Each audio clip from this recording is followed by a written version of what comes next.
তো বন্ধুরা, আশা করি আপনারা সকলে জানেন আজকে কিন্তু ওবিসি মামলার শুনানি ছিল। এই যে 140 সম্প্রদায়, আশা করি জানেন এটা কিন্তু স্থগিত দেওয়া হয়েছে হাইকোর্টের তরফ থেকে।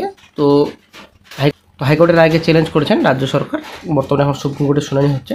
তো আজকে কিন্তু মামলার হিয়ারিং ছিল। আজকে কি হচ্ছে সুপ্রিম কোর্টে, তো বিস্তারিত সম্পূর্ণ তথ্য অবশ্যই আপনারা এই ভিডিওতে পাবেন। অবশ্যই বন্ধু ভিডিও সম্পূর্ণ শেষ পর্যন্ত চ্যানেল কিন্তু অবশ্যই চ্যানেলটিকে সাবস্ক্রাইব করে দেবেন। তো ওবিসি শংসাপত্র বিজ্ঞপ্তি সংক্রান্ত মামলায় কলকাতা হাইকোর্টের নির্দেশের উপর অন্তর্বর্তী স্থগিত দিল সুপ্রিম কোর্ট। রাজ্যের ওবিসি সার্টিফিকেট সংক্রান্ত সব বিজ্ঞপ্তির উপর সম্প্রতি স্থগিতাদেশ দিয়েছিল কলকাতা হাইকোর্ট। ওই নির্দেশকে চ্যালেঞ্জ করে সুপ্রিম কোর্টে যায় রাজ্য। হাইকোর্টের ওই নির্দেশের উপর সোমবার স্থগিতাদেশ দিল শীর্ষ আদালতের প্রধান বিচারপতি বি.আর. গবাই বেঞ্চ। গত জুন মাসে হাইকোর্টের বিচারপতি তপব্রত চক্রবর্তী এবং বিচারপতি রাজশেখর মান্থার বেঞ্চ ওই বিজ্ঞপ্তির উপর অন্তর্বর্তী স্থগিত দিয়েছিল। আগামী 31 জুলাই পর্যন্ত ওই স্থগিতাদেশ জারি করেছিল আদালত। পরে ওই অন্তর্বর্তী স্থগিতাদেশের মেয়াদ আরও বৃদ্ধি করে আগস্ট মাস পর্যন্ত করা হয়।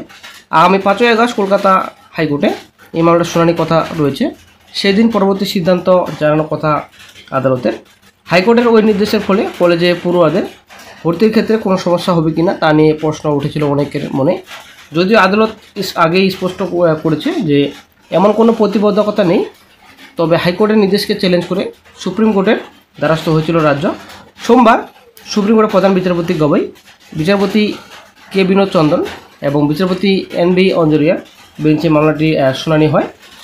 সুপ্রিম কোর্টে গত সপ্তাহে এই মামলার শুনানির কথা থাকলেও প্রধান বিচারপতি এজলাসে না বসায় ওই সময়ে শুনানি হয়নি। সোমবার মামলাটি শুনানির জন্য উঠতেই হাইকোর্টের স্থগিত জারির সিদ্ধান্ত নিয়ে বিস্ময় প্রকাশ করে সুপ্রিম কোর্ট। প্রধান বিচারপতি গগৈ বলেন, আমরা এই বিষয়ে নোটিশ জারি করব। এটা আশ্চর্যজনক। হাইকোর্ট কিভাবে এমন করে স্থগিত দিতে পারে? আমরা ভেবে অবাক হচ্ছি যে কোন যুক্তিতে হাইকোর্ট এই সিদ্ধান্ত নিয়েছে। প্রধান বিচারপতি আরও জানান, সংরক্ষণ তো কার্যনির্বাহী এক্সিকিউটিভ বা প্রশাসনিক বিভাগের কাজের অংশ। এ বিষয়ে অতীতের একটি মামলার রায়ের কথা উল্লেখ করেন তিনি। প্রধান বিচারপতি জানান, ইন্দিরা সাহনী মামলায় রায় থেকে স্পষ্ট যে প্রশাসন এই কাজ করতে পারে। সংরক্ষণের জন্য কার্যনির্বাহী বা প্রশাসনের নির্দেশই যথেষ্ট। এর জন্য আলাদা করে কোনো আইন তৈরি করার প্রয়োজন নেই। সুপ্রিম কোর্টের প্রধান বিচারপতি বেঞ্চ মৌখিকভাবে জানিয়েছে হাইকোর্টের নির্দেশকে প্রাথমিকভাবে ভুল বলে মনে করা হচ্ছে।